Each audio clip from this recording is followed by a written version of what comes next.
Hi guys, and welcome back to my channel. Today I'm going to be doing a review on Circe. So go ahead and hit that subscribe button and let's get into it.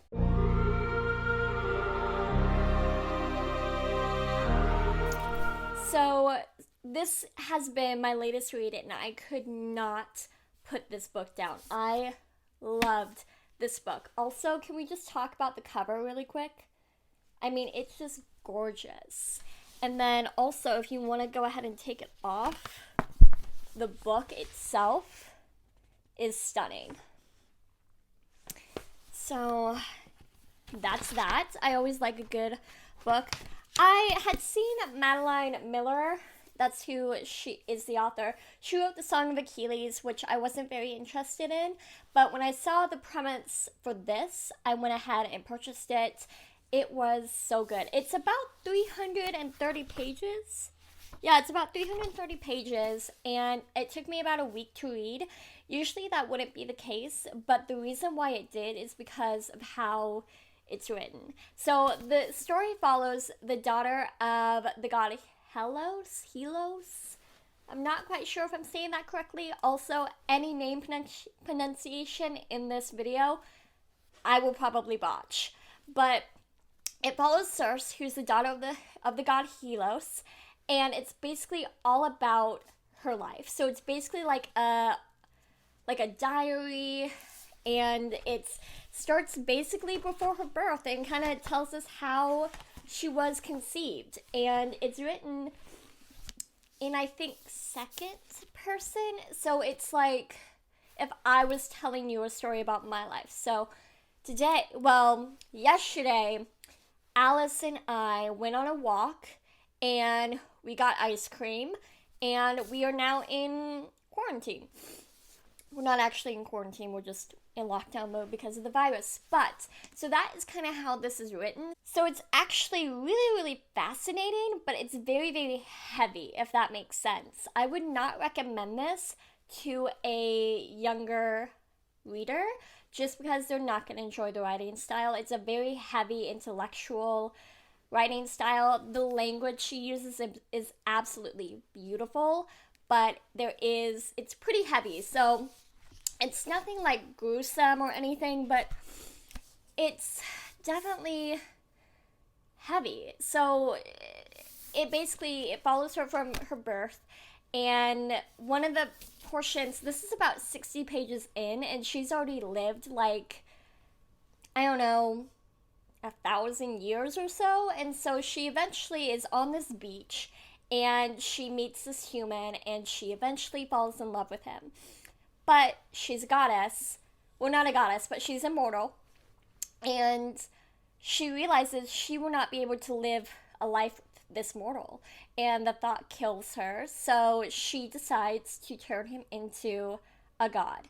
So she picks these flowers from the blood of a god and it turns him into a god. And everything is going good until she finds out that, hey, he asked so-and-so, somebody she doesn't like, to marry him instead of having her marry him like he had said. Like, they had both been in love, and she thought as soon as he would be a god, they'd live happily ever after. And as soon as he was a god, he kind of got, I guess, went Hollywood and became a big shot. He got a lot of attention. He got a kingdom from Triton. And he didn't feel like he needed her anymore and kind of just cast her off to the side.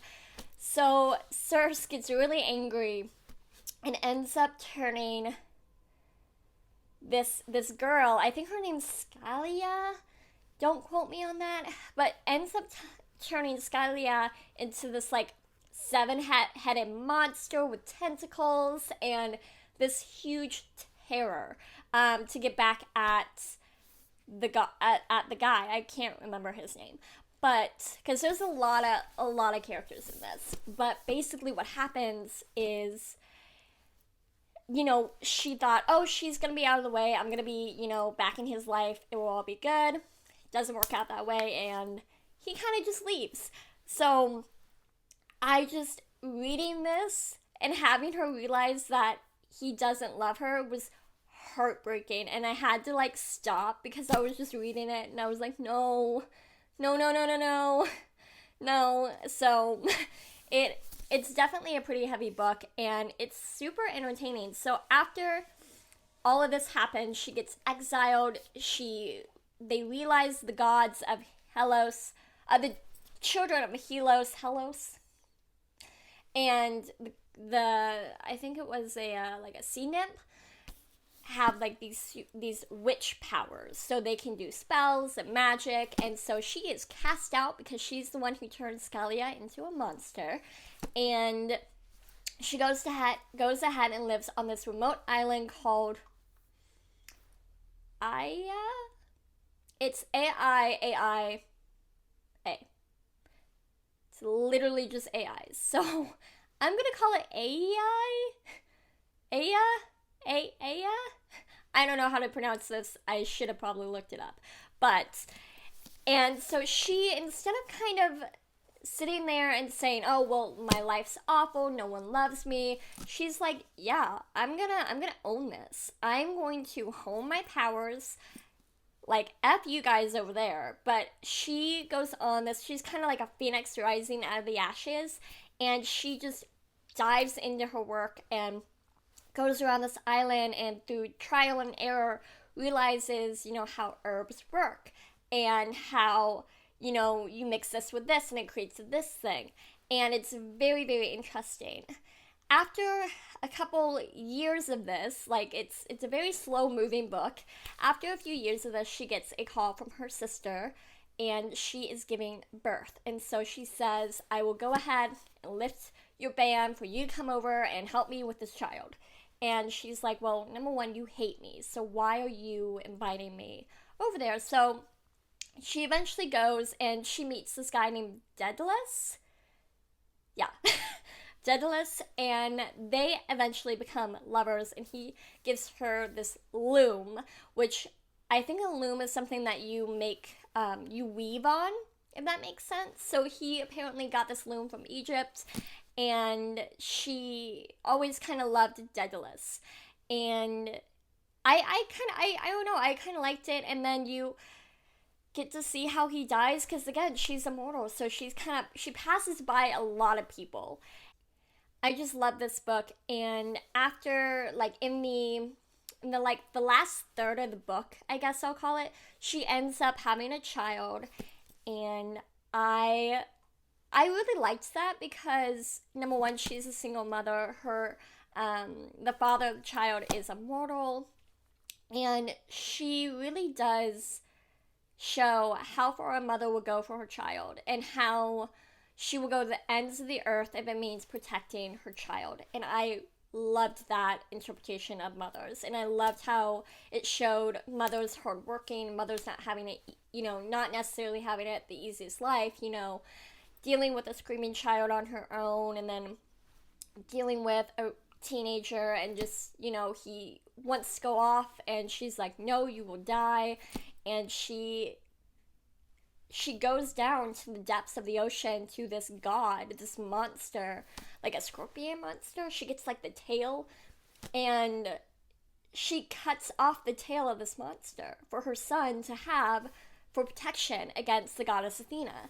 And I loved that interpretation of mothers and just how dedicated moms are to their children. And I thought it was really badass of her taking the tail. So that's also really cool. One of the quotes, there was a few quotes I really liked of this book, and I should have marked them, but I didn't. But I wrote a few of them down, and one of them I really, really enjoyed. It was again in the last third when she's talking to this monster, and she kind of says something along the lines of "This world is so awful, it's terrible, it's cruel, it's hell."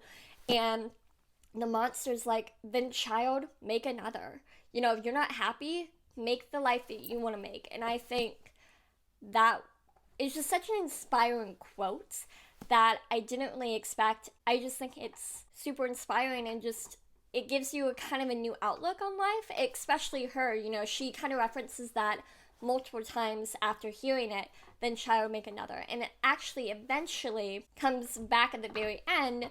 She meets this guy. So this is a little critique I have of this book.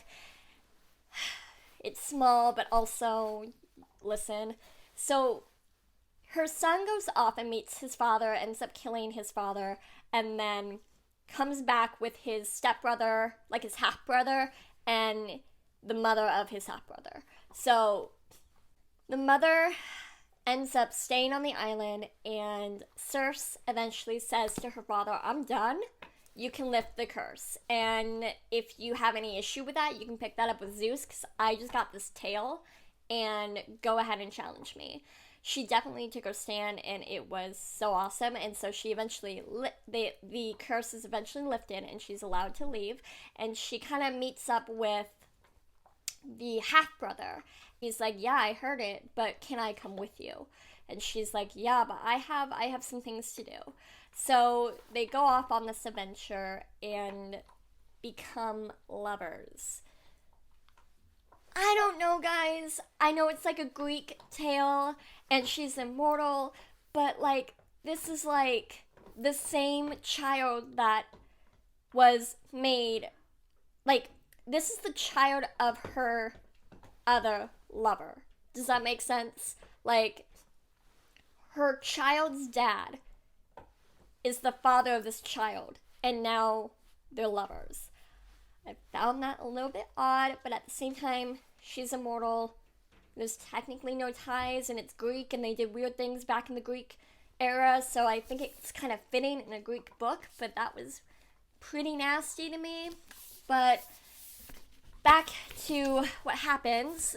Circe ends up saying, you know what, I think I'm done, and I actually kind of predicted this is how the book was going to end, and I was always on Team Circe. I wanted her to have that happy ending. I wanted her to have a happy life and to have an ending. I didn't want her to just keep living, because to me that's actually punishment, just to kind of watch the universe kind of just walk by and have no say in it.